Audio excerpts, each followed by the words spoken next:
Hello, everybody. I'm Jillian Sakovits, and welcome to Full-Time Review presented by Amazon Business. It's your Monday morning rundown looking back at the weekend's action on the pitch and the top stories from the NWSL and beyond, and we're going to do it in all under 20 minutes. Coming up on today's show, we'll get you all caught up on what was the chaos in the second week in the NWSL. We saw two extraordinary first career goals.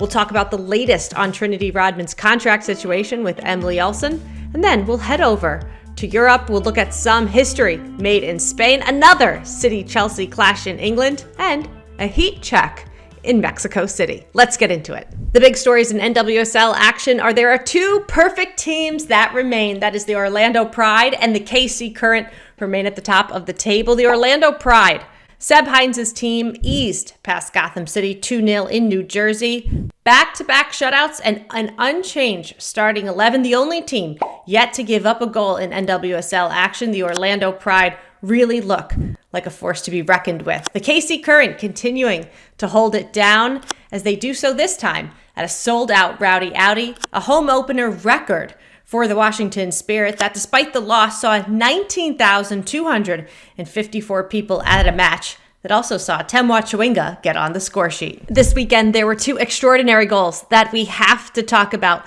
The first coming from Seattle Reign center back Jordan Bugg, 18 years old, her first career goal. Not only that, but it proved to be the game winner for the Seattle Reign. She takes one touch, she sees the space after the clearance, and it was a massive strike from way outside the box, and she buries it in the top right corner. For me, this was the goal of the weekend. I think very early on, perhaps, at NWSL tweeting at goal of the year, definitely goal of the weekend. It was the fearlessness for me, plus the fact that it was a defender. The second goal, okay, we've got to talk about this one. Showing her speed and her quality, going coast to coast, rookie Carly Lima scoring her first professional goal in her first ever NWSL start, and she was beaming post-game. The goal was so surreal. You know, I was running down the field and I just was like, okay, I think this is my time. And so I took this shot and hoped for the best, and it worked out. It was so surreal. I couldn't have dreamed of a better first goal. There was also a scary moment in Bay's win over Louisville. Midfielder Savannah DeMillo leaving the match on a stretcher in the first half after experiencing lightheadedness. She would be taken to a local hospital where she was stable. That's as far as we're aware of as of right now as well. So obviously we're thinking of her. It's never easy to see anyone go down that way and obviously see paramedics come on. So it was pretty tough for us to see that, and obviously very worried about her. So obviously we will give updates as updates come, but that's as far as we know as well. Dash rookie Maggie Graham scoring again off the bench for Houston, becoming the first ever player to score off the bench in her first two NWSL games.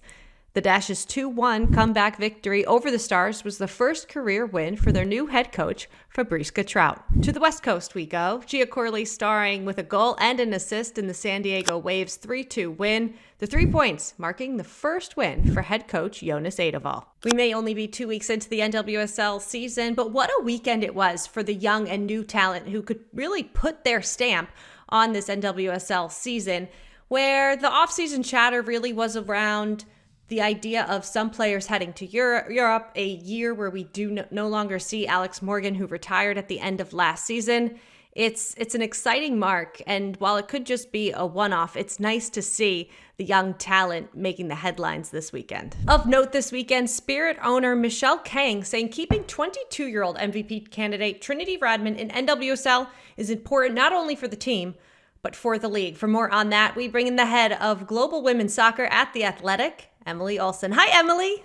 Hello, it's so good to be here. Oh, thank you. Thank you so much for coming on with us. Can you take us through a little bit of the background to this story and how significant is it for Kang to come out and make this statement? Yeah, I think it's no secret that Trinity Rodman is the marketing piece of this league. You see her, she was in Times Square along with Banda and others being advertised. I live in the DC area, so I probably see more of her than the national viewer, but I still think on a national level, you see the league using her everywhere. I mean, I think she's that transcendent player. You think about the media that she's done, how she transcends through different levels. So again, no secret that the Spirit kind of has this superstar on their team, even though currently she's not fully fit and playing. But before the game on over the weekend, Michelle spoke to a group of reporters. They had just announced a partnership with CVS, and there was a chance to just ask a bunch of questions. And one of the questions came up about Rodman, because she's in the last year of her contract, and when a superstar that big is in the last year of her contract, you're going to get asked about it. But even more so, before the season even started, Rodman herself spoke about some of the reports of interest abroad. And you think about, we saw Naomi Gertma go to Chelsea, we saw Jenna Neiswanger go to Arsenal, Carolyn go to Manchester City. All of these players are making moves, and even though they're different circumstances, it begs the question, well, should the superstar follow suit? And Rodman herself said, one day she would like to make that move. But I think one day in that situation was the operative word. And hearing Michelle Kang's response, I think the most interesting aspect of it was that she said, this is important not just for the Spirit, but for the league. And so I think it's pretty high on her priority. She wouldn't have said that if it wasn't like number one on the sheet, keep Trinity Rodman here in some capacity for just a little bit longer. It's no secret, too, that Spirit fans, NWSL fans, at minimum, want to see Rodman stay through the summer transfer window, which would take her into NWSL championship type of territory. This is one of the sides that is favorited to win the NWSL title come the end of the season. But more than that, Emily, more than, hey, can you stay the rest of the year? We'll make it worth your while. How do they tell Trinity Rodman to stay and sign another big contract? What would be the best way for the Spirit to lock Rodman up? I mean, money. It's always about the money. And I think that's no secret for any athlete. I think when you are performing well, you want to be paid well. The problem that NWSL is going to run into is salary caps and different mechanisms that's gonna cause them to have to get creative when it comes to that. And I don't think that that's the end all be all of what's going to keep Trinity Rodman at the Spirit or not. I think that the chance of winning a championship with this team again under Jonah Heraldez is a factor. Being able to continue to develop is a factor as well. But yeah, I think it's as simple as the money. I think, too, when you look at now players being very aware of their own brand and their own brand identity, that you have to come up with promises. Yeah, okay, come out with the biggest salary, but also promises of how what she's going to be attached to, ways she's going to be able to promote herself. And there is some glamour now, I think, with women going to Europe. So it'll be really fascinating to see how the next year shapes up for Trinity Rodman. One of the many things in Michelle Kang's portfolio, in addition to the Washington Spirit, Emily, is Lyon, amongst other women's teams across the world. How much could a loan be a potential answer for Trinity Rodman? Look, I think it's too early to say which way this whole thing will shake out. I think that Trinity has a lot of leverage on her side, but I also think Michelle Kang has a lot of leverage just from not just the teams that she owns, but what she's given Rodman and these other players, and this proof that, like, yeah, I'm put my money where my mouth is. So I think everything's on the table at this moment. Michelle was asked, like, specifically about Lyon, one of the top contenders in European football all the time. Could that be an option? And her answer to that was that she's a globalist and that she approaches business and football in a very similar sense, and that she kind of turned it a little bit, gave the political answer in the sense of she thinks that European players should try the U.S. and American players should try Europe, and just getting different football. From my perspective, I think it's happening now, first of all. I think it's too early to tell where it's going, but I think with a player like Trinity and what she's done for Michelle and her business, the business side of things, that everything is on the table. And if part of the deal is that Michelle can get Trinity to sign onto a deal and maybe go on loan to Lyon or something along those lines, I'll just say I wouldn't be shocked. Before we let you go, I do want to ask you a little bit about the history that has been going on at Audi Field, dubbed now the Rowdy Audi. What's cooking in D.C.? Yeah, I think one of the biggest things, and I mentioned that press conference that happened before the Spirit game, talking about this big multi-year, big money contract with CVS Health for the front of kit sponsor.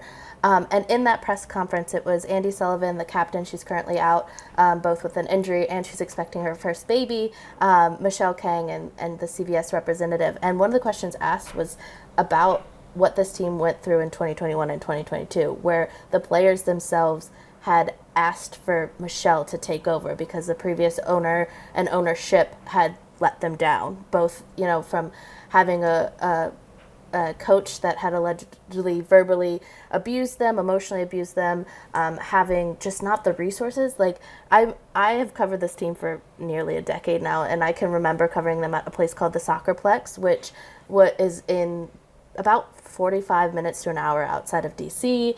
It's the pitch is great, but it's a youth soccer field that the locker rooms, I can remember interviewing players while high school volleyball tournaments are going on inside. A couple of years later, they finally got a deal with DC United to use Audi Field, but they split their home games, 4 at Audi, 4 at Segra Field, which is where DC United practices, and 4 at the Soccerplex. So that year they didn't even have a regular home. I don't know how you build an audience without that. And then, of course, in 2022, Michelle comes in, and her goal is you have to professionalize them.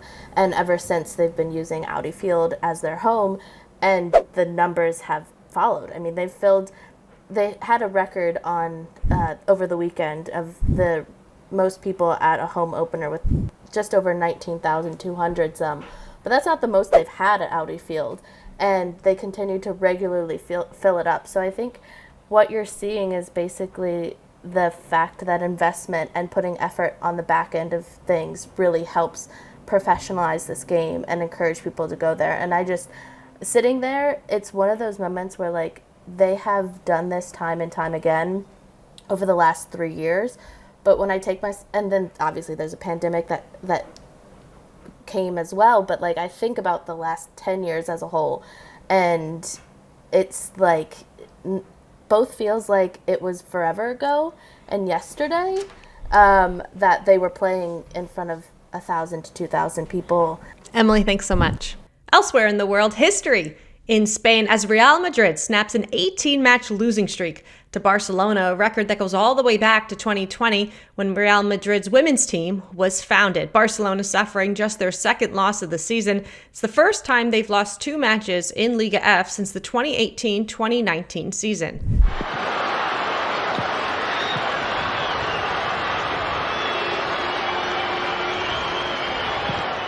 The final score, Real Madrid 3, Barcelona 1, thanks to a brace from Caroline Weir in the 87th minute, finding the back of the net, and the 96th. To England, where another day, another meeting between Manchester City and Chelsea. This time, Chelsea 2, Man City 1 in league play. Caroline opening the scoring in the first half.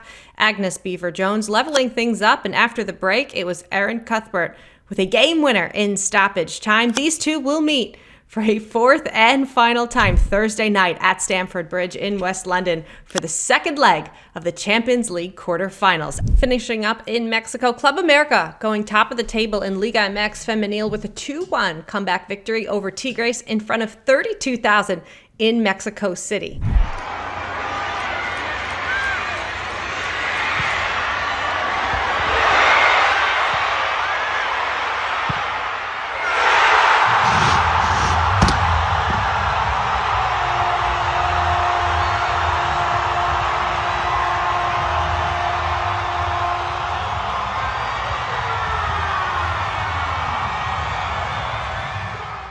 As for the goal scorers, it was Tembi Catlana scoring first for Tigres, Scarlett Camberos answering back for America within minutes, but the game winner came from Nancy Antonio scoring late in the second half after the Tigres defense fell asleep, leaving the midfielder wide open in the box. It's a heat check of sorts for Tigres, who are sitting 3rd in the standings. The defeat to America halts what has been the most informed team in Mexico. Pedro Martinez Los's team were on a 7-match winning streak until Saturday night. The The current top 4 in Mexico are America, Pachuca, Tigres, and Pumas, who have all already booked their spot in the Clasico playoffs. Before we get out of here, let's shout out the attendance at women's soccer matches around the world. All of this before we look ahead to the U.S. women's national team playing at SoFi Stadium on April 5th. We'll start in Newcastle. What a week to be alive in Newcastle. In the English women's second tier, Newcastle women also drew a record of 38,502 at St. James's Park to watch their side take on local rival Sunderland. And let's not forget, last weekend, Newcastle's men's side won the Carabao Cup against Liverpool, lifting their first trophy in 56 years. Spurred on by the Toon Army, Newcastle got a 1-0 victory, which meant that they leapfrogged Sunderland into 6th in the championship table. There was also a record crowd of 57,000 at Hamburg's German Cup semi-final against Werder Bremen, which unfortunately for Hamburg, the home fans were left disappointed as Bremen won it 3-1. You'll love to see it. If you were out at a match this past weekend with a crowd, big or small, let us know how you were enjoying it. You can always email us at fulltime@theathletic.com or message us on Instagram and TikTok at @TAFulltime. Did you know The Athletic has partnered with Yahoo Sports to provide free best-in-class coverage of women's sports? That's right. Check out the Women's Sports Hub at sports.yahoo.com/women-sports. My name is Jillian Sakovits. Thank you so much for listening to Full Time Review. A quick reminder that Monday's Full Time Review show is available in video as well. You can watch that full show over on our YouTube channel at TA Fulltime. Make sure you subscribe and go follow us on Instagram and TikTok too. That's at TA Fulltime.